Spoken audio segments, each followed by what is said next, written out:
Comey was spying on Trump. Well, the reason he was writing the memos was to create a record so that he could destroy No him. American knowingly colluded with the Russians to interfere in our election campaigns. Oh, wait, unless you mean Hillary Clinton. Pardons, prosecutions, and transparency.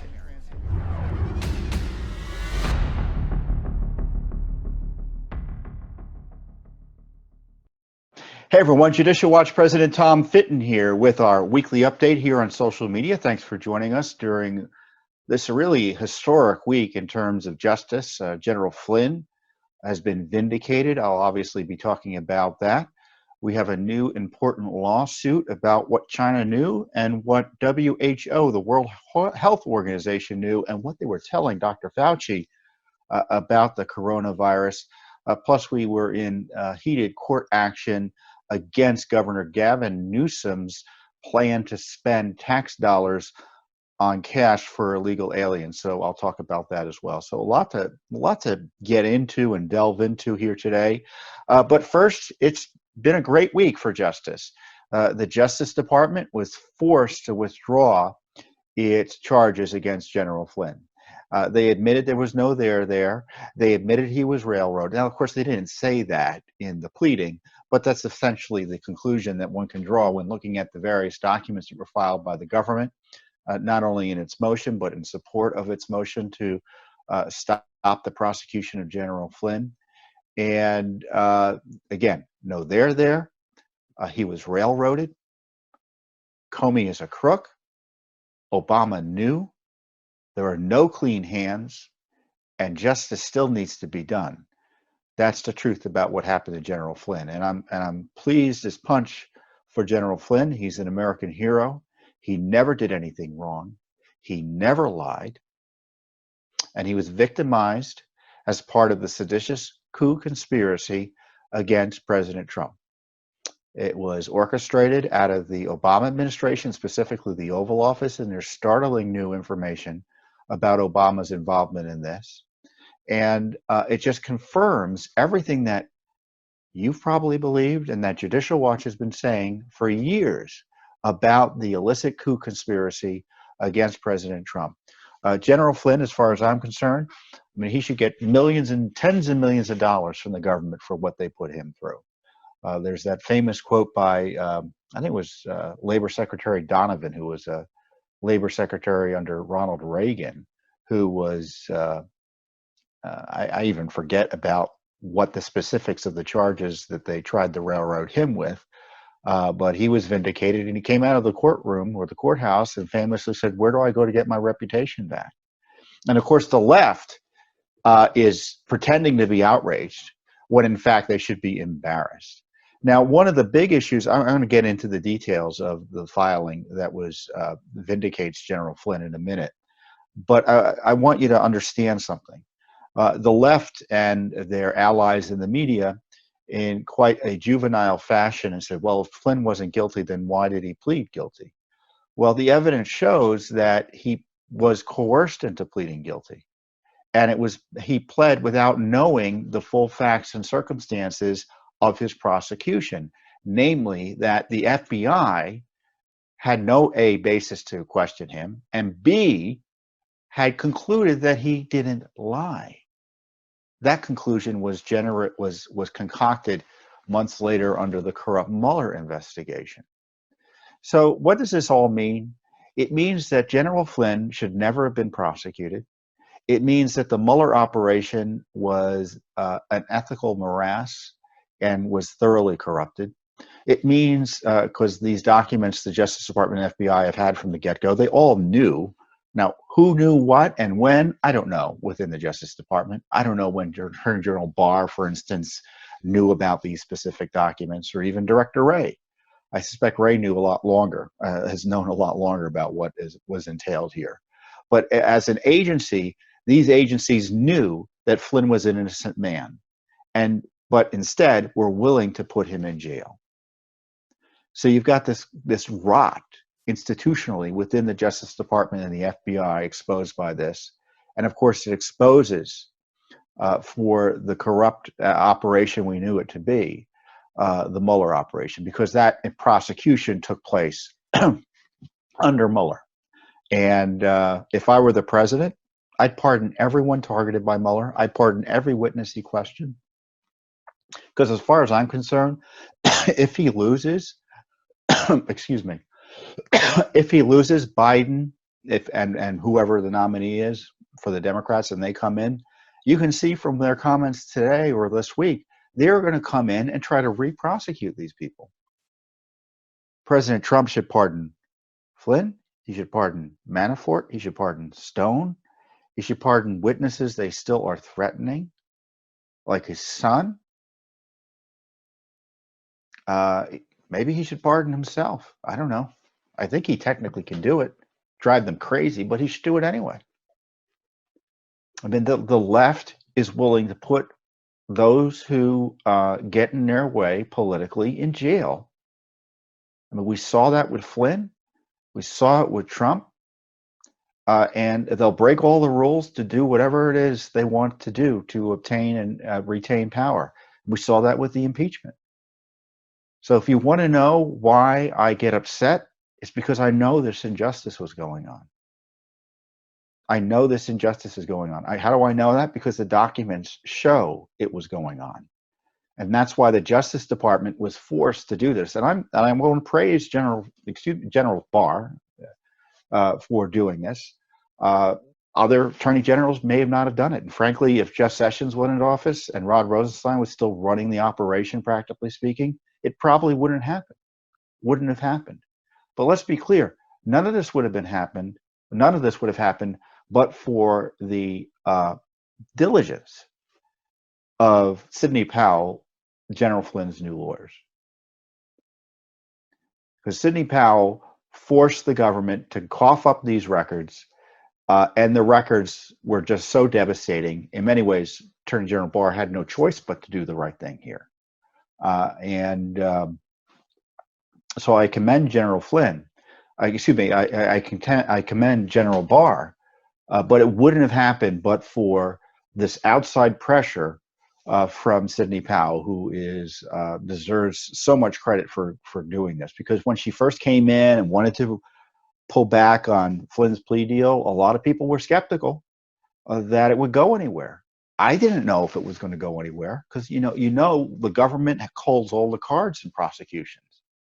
But unlike most lawyers in town here in Washington, D.C., and of course, she's not really from Washington, D.C., she understood the depth and depravity of the corruption of the Justice Department and the FBI. She knew they were willing to say and do anything outside the law, even to get people like Flynn indicted, prosecuted, in jail. And so she pushed back, and she forced the disclosure of these records that we had already been pressuring for the release of and had been gathered, presumably in response to our FOIA requests. So they were all just set, ready to be released. And it shows you the importance of transparency to upholding the rule of law. And now I want to get back to the case against General Flynn, or the non-case against General Flynn that has been exposed by Attorney General Barr and his team. So they filed this brief the other day, and I'm going to read it in part. I can't read it all because it's just too long, and some of it is just legal cant that you don't necessarily need to know about. The United States of America hereby moves to dismiss with prejudice the criminal information filed against Michael T. Flynn pursuant to Federal Rule of Criminal Procedure 48A. The government has determined, pursuant to principles of federal prosecution, I almost said persecution, that would have been correct, and based on the extensive review and careful consideration of the circumstances, that continued prosecution of this case would not serve the interest of justice. Mr. Flynn entered a guilty plea, which he has since sought to withdraw, again, under Sidney Powell's advice, to a single count of making false statements in a January 24, 2017 interview with investigators of the Federal Bureau of Investigation. This crime, however, requires a statement to be not simply false, but, quote, materially false, unquote. Materially is in quotes, with respect to a matter under investigation. So what does that mean? It means that if they come in and question you, you have to lie about a crime they're investigating. And that, quote, another lie about a crime they're not investigating is not material here. So if they ask me or ask you a question if you tell a lie about an irrelevant issue that's not under investigation, they can't prosecute you about it. Not that Flynn lied at all, but the brief will further describe why he made no statements and probably could not have made any statements to the FBI that were relevant to an investigation. Why? Because they had the transcripts. They knew what he said already to the ambassador. So they didn't need to question him about it, other than, as the notes suggest, to get him fired or prosecuted. And by prosecuted, I mean a perjury trap. Materiality is an essential element of the offense. It requires more than mere relevance or relatedness to the matter being investigated. It requires probative weight, whereby the statement is reasonably likely to influence the tribunal in making a determination required to be made. After a considered review of all the facts and circumstances of this case, including newly discovered and disclosed information appended to the defendant's supplemental pleadings, so these were documents that the FBI had coughed up finally to Sidney Powell that she informed the court about and the government here is referencing. The government has concluded that the interview of Mr. Flynn was untethered to and unjustified by the FBI's counterintelligence investigation into Mr. Flynn, a no longer justifiably predicated investigation that the FBI had, in the Bureau's own words, prepared to close because it had yielded, quote, an absence of any derogatory information, unquote, emphasis added to absence of any.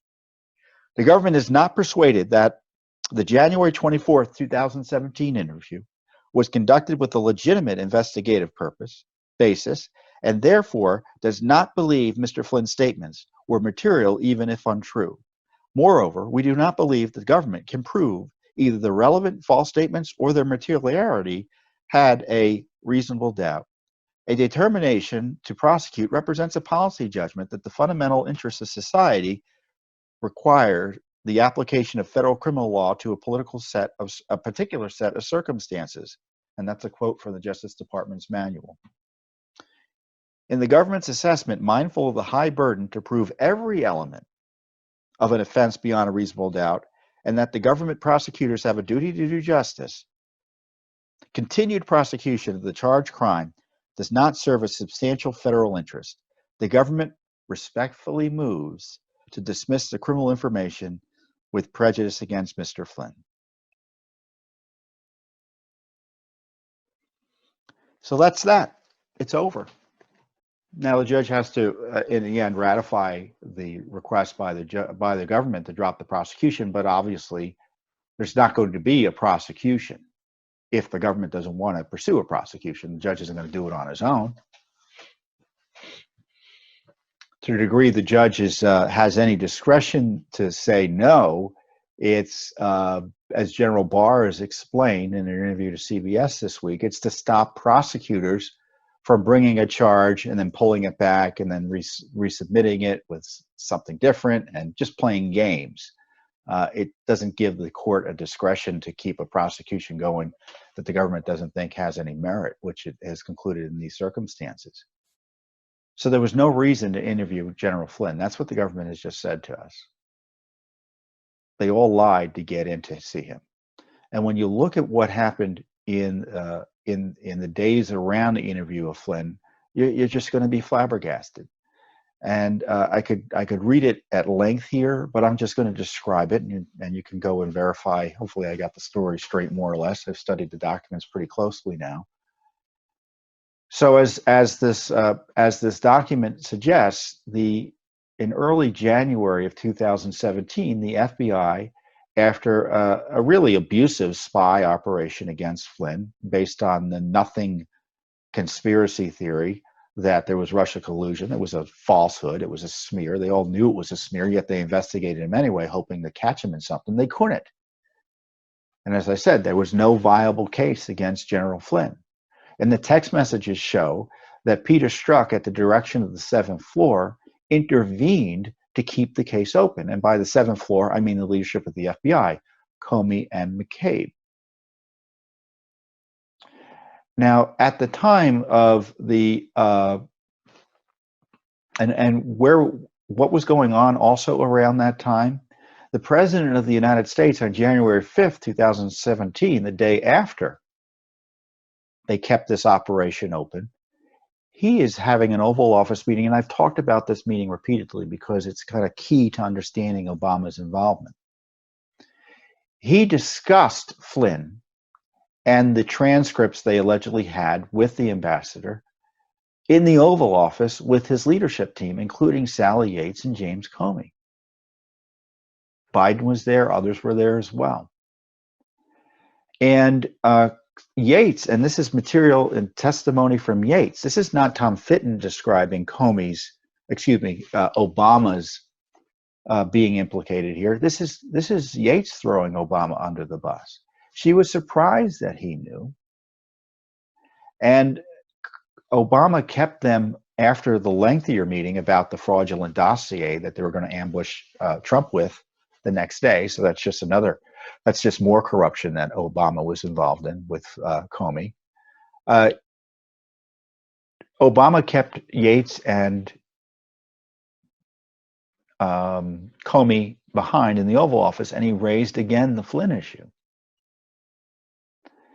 And he talked about, weirdly, well, does this change how we're going to treat Flynn in the White House? Meaning the incoming White House. He was the incoming National Security Advisor. And Yates thought that was an unusual comment. And she put finally 2 and 2 together and realized that he was talking about the Logan Act. Excuse me. The Logan Act is a law that is basically a nullity now because it has never been enforced. I don't think the Justice Department has sought to enforce it since the middle of the 1800s.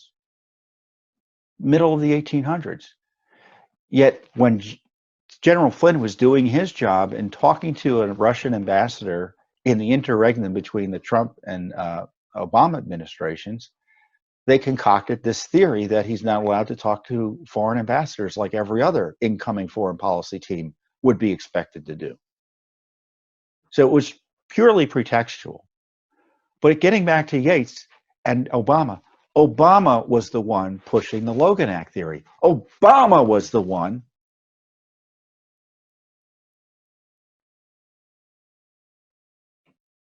pushing Comey to treat the White House differently than he would any other White House. And sure enough, Comey followed Obama's orders, more or less. Because Yates later testifies that, look, we've got this information about Flynn talking to the Russian ambassador. They were pretending to be concerned about it. We still don't know what's in it. They don't going to give us the transcript. They thought they should tell the incoming administration and the White House about it. Yates did. And Comey resisted doing so. And in fact, he did it over the objections. He resisted it over the objections of pretty much everyone else in the community. Even Brennan and Clapper supposedly tried to push him to tell them about it. And Brennan and Clapper basically backed off when Comey said, oh, no, it's an active criminal investigation. Yates says he varied and changed his explanations as to why he needed to keep it secret, because he went from it's a counterintelligence investigation to a criminal investigation.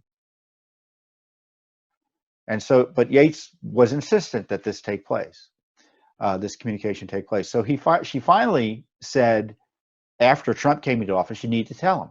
And she went to call him, and he called him back later in the day and said, well, it's too late. I've got the guys going over to interview him. And they hit the ceiling over at the Justice Department, according to Yates' own testimony. But isn't it interesting how it all ties back to Obama? So there was this ambush interview set up in motion by Barack Obama through his minion, James Comey. And Yates describes it all, and it's described in these documents here. So Obama, when it comes to the seditious conspiracy against Trump, actuated through the attack on Flynn, Obama's responsible.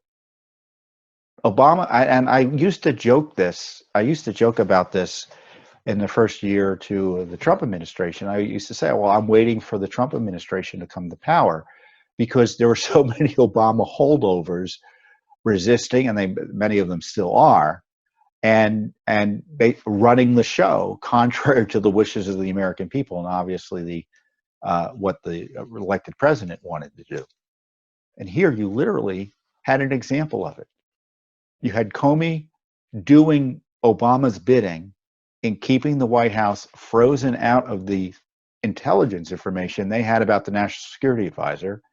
And as Comey admitted, he bypassed the rules and secretly went to interview the National Security Advisor to the President of the United States without telling White House counsel lawyers or his Justice Department supervisors. Yeah, supervisors, because he works for them, not the other way around.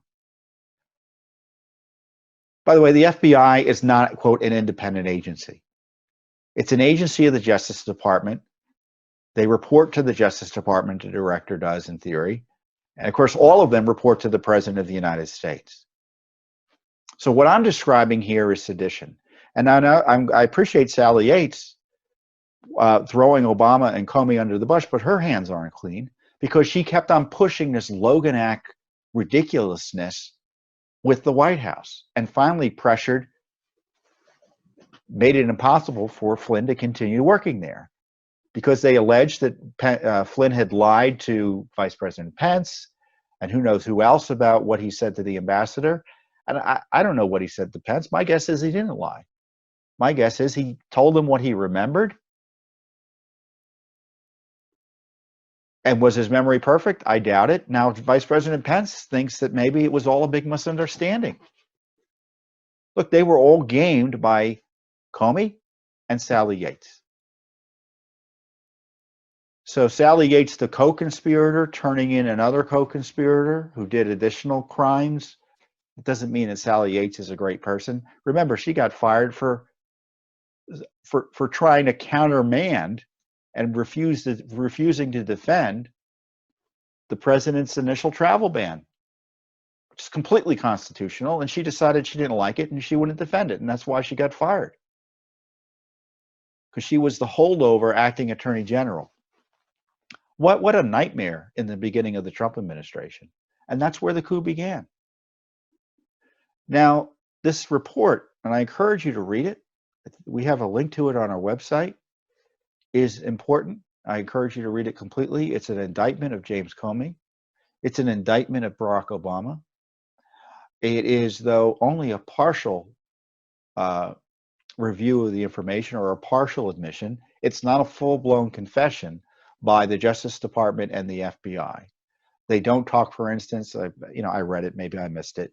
They don't talk, as best I can tell, about the missing 302, the initial document that looks like it was edited by Strzok and Page. What happened to it?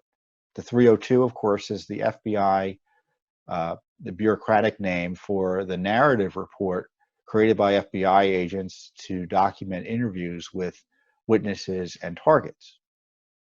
They didn't do that for Flynn initially, and they didn't get around to it till months later. So they don't explain that. They also don't explain the prosecutorial misconduct that withheld this information from General Flynn and his legal team for years. Do you think Flynn would have pled guilty if he knew about all this skullduggery? Of course not. That's what he testified to. He said, I wouldn't have pled guilty if I'd known about this. So as I kept on, when I said earlier, just remember this when you hear the juvenile leftists, the dishonest leftists say, oh, Flynn pled guilty. Why would you plead guilty if you weren't guilty? He was coerced. They were going after his son, and they kept that secretly I kept that secret improperly. and it was involuntary as a result. So he did not plead under the law properly. And secondly, it was not knowing. He didn't have all the information because the prosecutors and the FBI withheld it from him.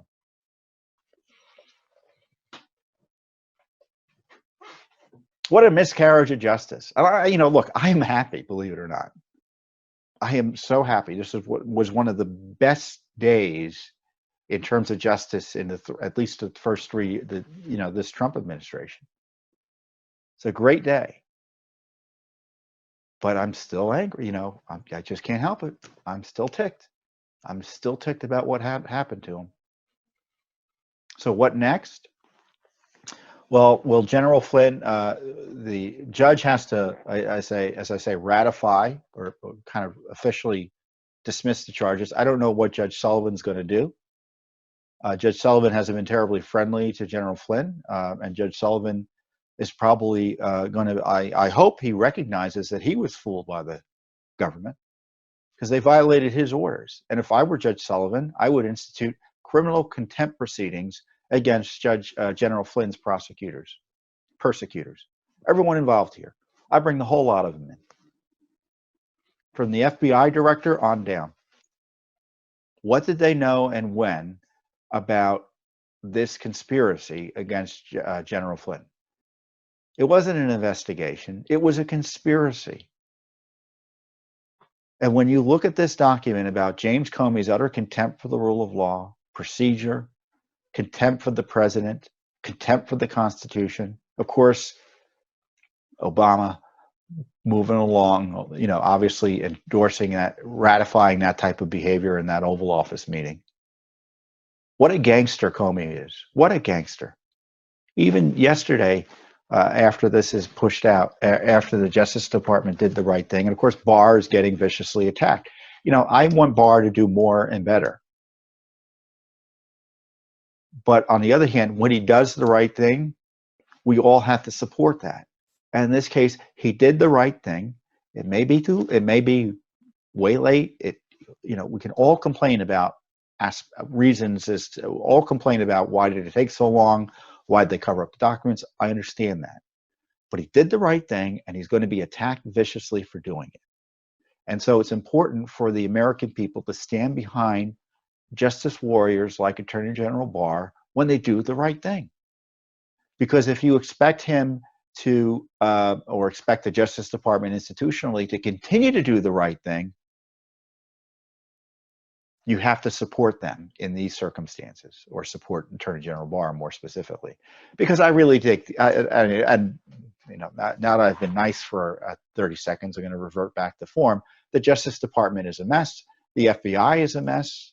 I want to know what Wray knew and when. I want to know what Rosenstein knew and when.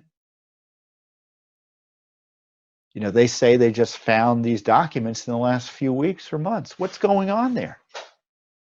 As I described to you last week, many of the page-struck emails, some of which were disclosed for the first time to Sidney Powell's General Flynn's team, they were subject to FOIA by Judicial Watch. We haven't gotten them yet. The FBI is stonewalling them. This all could have been, if the FBI had followed FOIA law, this could have been, Flynn could have been free from this years ago. We asked for this material 2 years ago. Text messages, emails. And if we had gotten them when we asked for them, Flynn would have not suffered the way he suffered. This is why transparency is essential. It's essential. And they're still hiding documents. 8,000 records, 8,000 pages of page-struck records. And I don't know how many text messages, since they're still refusing to turn over any of them under FOIA. And of course, they deleted some of them too, right? Remember that under Mueller? Where's the justice for that? So as I say, General Flynn will get full vindication when Judge Sullivan shuts the case down officially. Is Judge Sullivan going to institute criminal contempt proceedings against those who violated his court orders? and precipitated this obstruction and miscarriage of justice? I don't know. What is the Justice Department going to do? Are they going to pursue this further? I don't know. I'm skeptical that anything else will be done. General Flynn is probably going to have to sue to get full justice, at least additional justice. I'm not seeing evidence that senior level officials like Comey and others are going to face criminal consequences. There's just no evidence it's happening. I know you're upset about it. I'm upset about it, but I don't see the evidence is happening. If I thought there was evidence it was happening, and sometimes even evidence is happening doesn't tell you what's really happening, because look at Clinton. They went through all the motions, really forced by Judicial Watch, because we were pushing them on it to do an investigation of Clinton, but they didn't prosecute her in the end. So, as I said, this document is not a full confession. There are thousands of documents that still need to be released about not only the targeting of Flynn, but the general jihad against President Trump, the coup attack against President Trump, led by the Obama gang and deep staters like Rod Rosenstein. And I say Rod Rosenstein again because there's been a new document that's been released. It's actually not a new document. We've known about it. It was an August 2017 memo detailing that what Mr. Mueller was supposed to be investigating. Now, we had sued for it, and they just simply refused to give it to us. It was highly redacted, and we couldn't get it because it was law enforcement sensitive or something like that. So all just garbage reasons for hiding their corruption. And it is corruption, because when you look at the memo that Rosenstein wrote after the fact to ratify what, in my view, Mueller was probably already doing, you could see that Mueller was being asked to investigate non-crimes. He was asked to investigate the theory that there was collusion between the Trump team and the Russians. Well, collusion isn't a crime. So what is that about? He was also asked to investigate the Logan Act theory against Flynn. Again, that's not a real crime, practically speaking. And it wasn't a crime, literally speaking, because Flynn didn't do anything inappropriate. He was advancing U.S. interests in communicating with the Russians, as his job and as incoming national security advisor would demand. In many ways, there's nothing new under the sun with this crowd. I mean, the left hates losing. I was talking to someone the other day, senior foreign policy type, and this person reminded me, I remember, I've always go back to the Carter-Reagan fight, because Carter accused Reagan of Logan Act violations, practically speaking, with the Iranians. And they kind of doubled down on it when George W. Bush was running for office.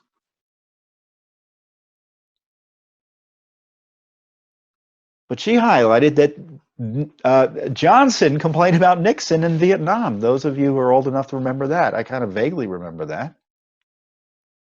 So this is nothing new for the left. They just accuse their opponents of crimes as a matter of course. Here they escalated. They escalated it into a coup, into outright sedition against the incoming president. And if Durham doesn't question Obama, it would be a miscarriage of justice given the new evidence we have of Obama's involvement. We issued a statement yesterday. I'm just going to read it to you for the record because it's important. Judicial Watch welcomes the Justice Department's decision to exonerate General Flynn, an American hero who was victimized by the Obama administration and the deep state. The targeting of General Flynn was a key part of the Obama-Clinton deep state coup against President Trump. Judicial Watch commends the heroic work of General Flynn's legal team, led by Sidney Powell, as I said. They exposed the criminal conduct by FBI and DOJ officials behind Flynn's illicit prosecution. This corruption, as Judicial Watch has exposed from the get-go, is the tip of the iceberg. The required next step for justice is the prosecution of the coup cabal who tried to destroy General Flynn and overthrow our president. We need prosecution of the coup cabal.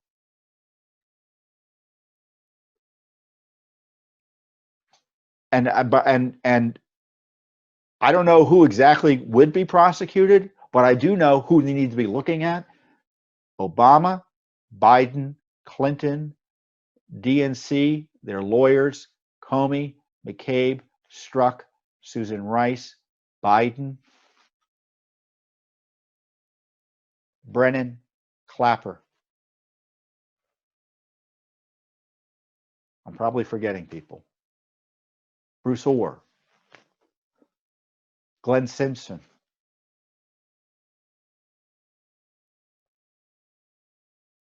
What did John Kerry know? I don't know.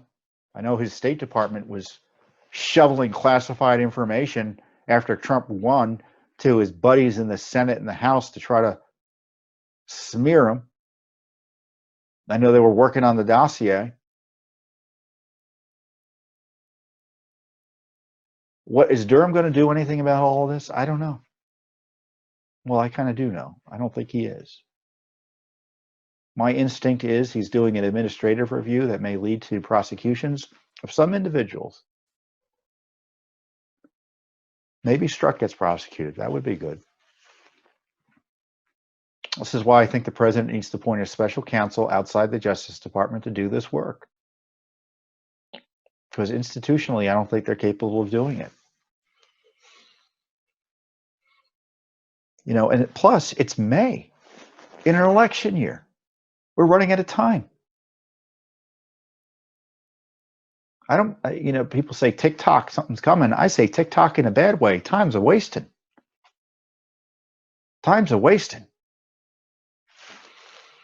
So, Judicial Watch is going to continue to pursue justice. We have the FOIA requests. We have the lawsuits. We will have new lawsuits based on the new information that's coming up.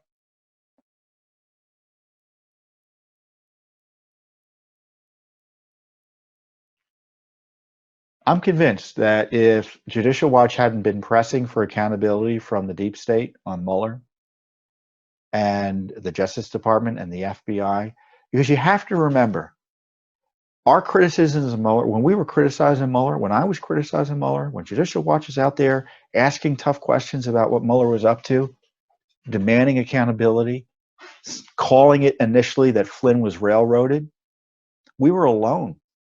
I don't mean literally, but practically speaking here in DC, we were alone.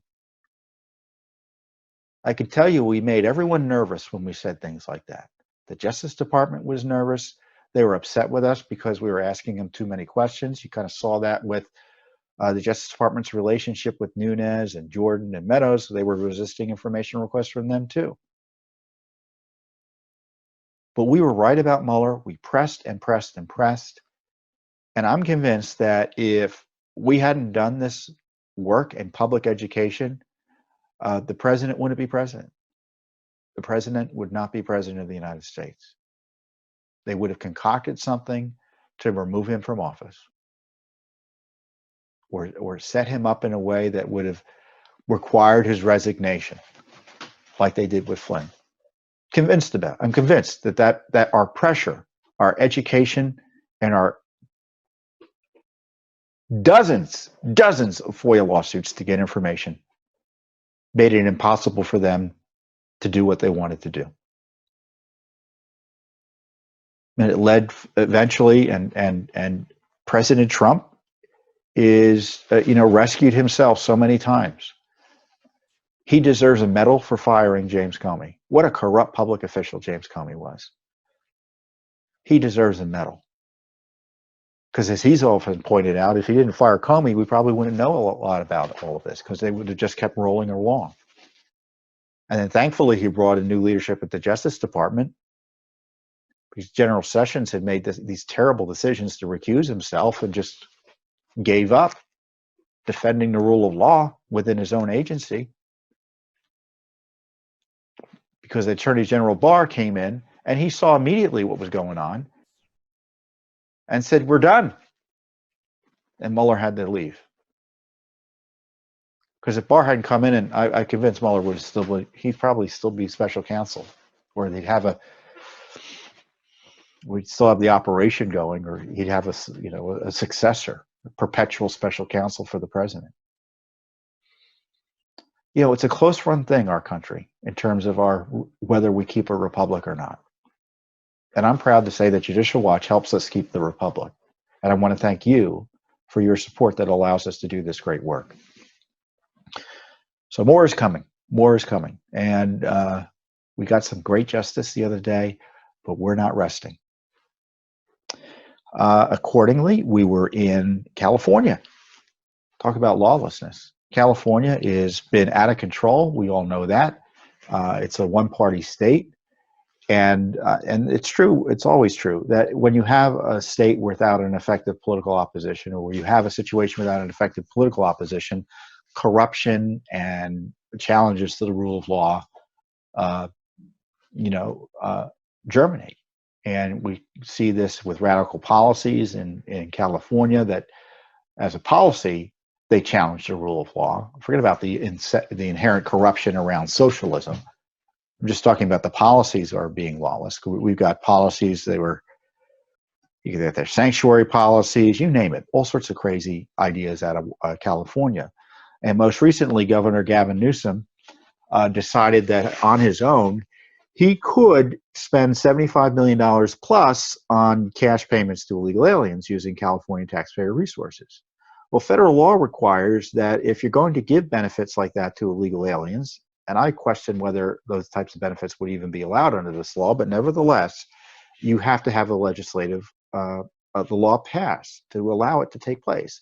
So the California legislature has to pass a law that says Governor Newsom can give money to illegal aliens during the coronavirus crisis. That's what the law requires. And it's pretty cut and dried. And in California, taxpayers have the right to challenge illegal expenditures of funds. So we represented taxpayers in our lawsuit challenging Gavin Newsom's expenditure. And we escalated the situation by seeking a temporary restraining order against Gavin Newsom's plan to spend this money on illegal cash for illegal aliens. And we didn't get justice.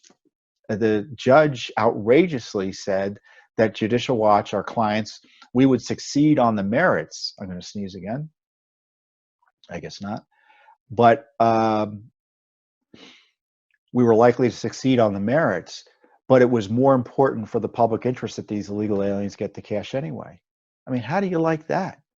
That's manifest error. It's an outrageous decision. The law doesn't matter because it's important that the people get the money. I mean, this was a California Superior Court judge. I can't believe it. I just can't believe it. And I did the release. I'll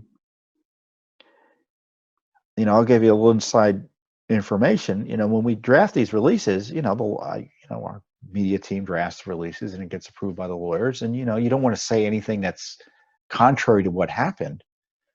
But as I described it, is almost verbatim what happened. So the lawyer, this is not like it's the lawyers are on are as shocked as I am about this.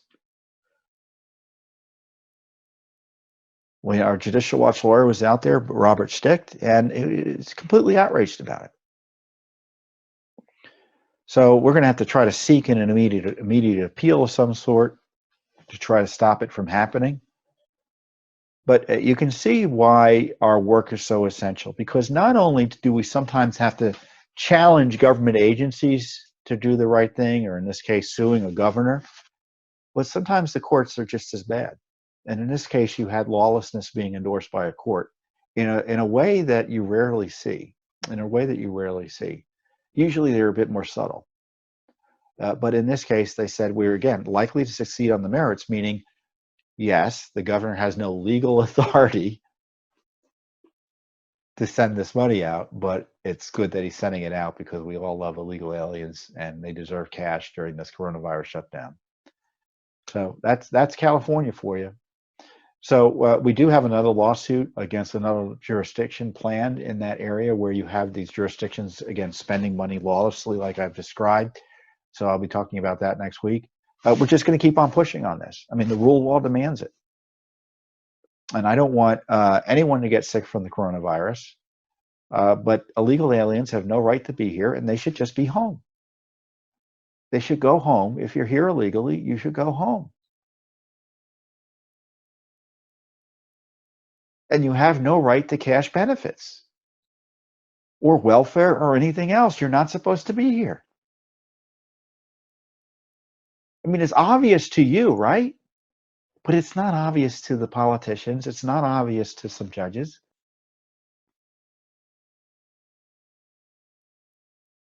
I mean, and the Newsom scam was really a scam because he was going to give money to a third party, and that third party was going to be funded by the Gates Foundation and all sorts of leftist foundations. So all sorts of additional money was going to be funneled in there. I mean, can you imagine the walking around money that was going to result from that, in addition just to the cash to the legal aliens? Terrible corruption. And I'm glad we're fighting it. I'm upset we lost initially. But someone's got to stand up for the rule of law. And I'm proud Judicial Watch is. So what else is going on? Oh, we have a little old lawsuit against the National Institutes of Health for Dr. Fauci's emails. The coronavirus crisis continues unabated. Not the medical side of the crisis, but the economic side of the crisis. We have 33 million people unemployed now, and we still have major states that are shut down outrageously shut down. There's no science to keep the states shut down. Every state needs to be open. I don't want to get sick. I don't want you to get sick. I don't want anyone to die. But you cannot solve a pandemic by destroying an economy and destroying a country and oppressing our rights. There's no constitutional basis. There's no lawful authority to keep people at home for months at a time and to shut every business in a state and then, quote, to only turn it on slowly. I mean, that's totalitarianism.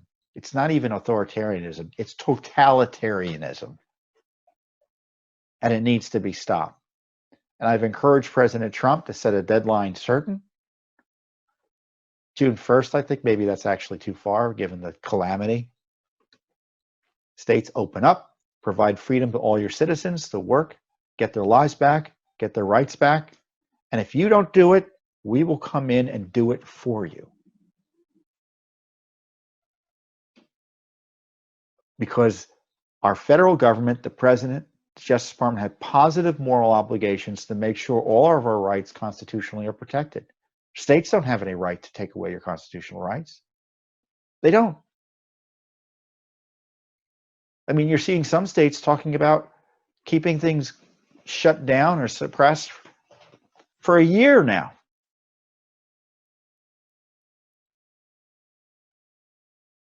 First, we can't wear masks, then we're going to have to wear masks. We need to flatten the curve gets flattened, then we need tests. Now we don't need tests. Now we need contact tracers.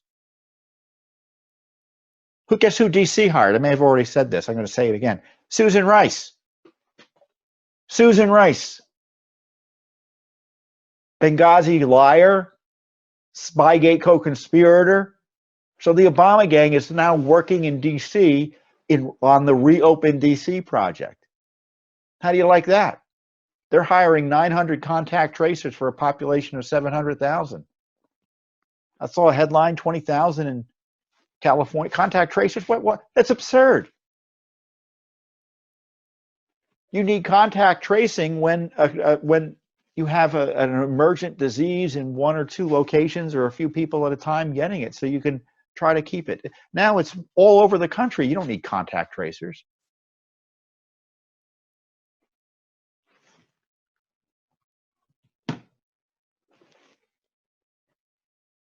So we got to get this country open. Now, another big part of the debate is what China knew and what they said and how they lied about the coronavirus. And our friends at the Daily Caller News Foundation, had the temerity to actually ask for documents about what was going on. And specifically, they asked for documents of Dr. Fauci. And this is what they're seeking: communications between Dr. Fauci and Deputy Director Lane, and he was Deputy Director under Fauci there, and World Health Organization officials concerning the novel coronavirus. Communications with Dr. Fauci and Deputy Director Lane concerning WHO official Bruce Aylward, and WHO Director General Tedros Adhanom and China. I guess I call him Tedros all the time. So we want to know, and our client in this case wants to know, what was Dr. Fauci being told about the coronavirus by WHO and China? Now he says he was misled. He says that one of the early mistakes he made in terms of analyzing the virus was he didn't realize how transmittable it was, how easily it could spread. Well, in part, I'm sure that came from the Chinese, because remember there was that issue about human-to-human contact, and that wasn't spread easily through human-to-human contact. All of that also was pushed out by WHO. Now, the president has demanded an audit of WHO and a moratorium on spending. I forget the detail of it. And even to this day, the deep state is opposing him. I found out through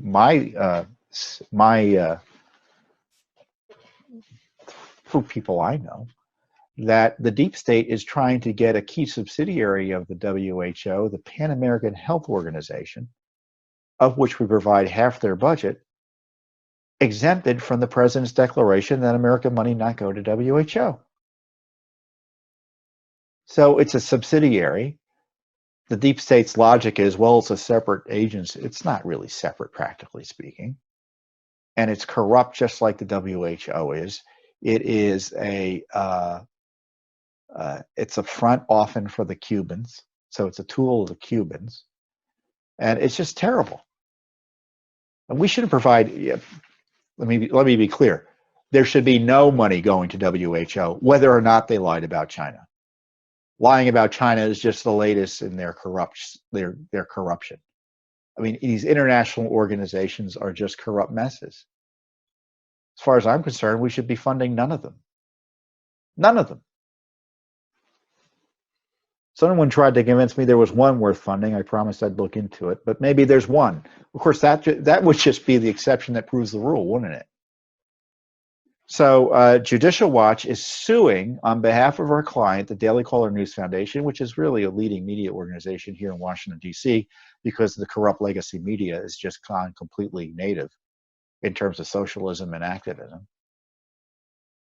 So our friends at the Daily Caller News Foundation are asking tough questions about Fauci's emails, and we want the answers. And when you, in a crisis, transparency and the rule of law, again, should not fall on the wayside. So it's important that the agency, NIH, turn the documents over. It's a significant public interest to find out what WHO was telling our top medical officials about the coronavirus that originated in China. Don't you think that's important? I do. I'm going to read the statement issued by the Daily Caller News Foundation co-founder and president Neil Patel. And Neil writes, this virus has killed hundreds of thousands of people and turned the whole world upside down. We know that China and WHO could have done a lot more to prevent or reduce this catastrophe. We therefore have a legitimate and urgent news purpose for seeking these documents regarding U.S. officials' communications with WHO and demand that the agencies in question stop stalling and start following the law that entitles us to this vital information. That's a pretty good comment, isn't it? It's very Judicial Watchy. Well, obviously we're representing them. That's why we have the same mind on this. But isn't it interesting? We've got this, this world history event. And this virus originated in China, and Judicial Watch is the only one, as best I can tell, suing for this basic information. Incredible, isn't it? So we'll see. And we've got other lawsuits that are percolating. We haven't filed them yet. Many FOIAs percolating on this issue. So we got to get the country open. We're opposing coronavirus abuse. Our freedoms are under assault. And of course, tied in all of this, we're obviously monitoring the assault on our election integrity that the left is pursuing using coronavirus as the latest excuse. So, but what a week it's been. Again, God bless General Flynn. God bless the United States of America. I mean, it shows you how important the rule of law is and that we can't let it slip away. And I'm proud that Judicial Watch is essential in keeping it steadfast and tethering it here to our system of government. So again, thank you for your support, and I'll be here next week with the Judicial Watch Weekly Update.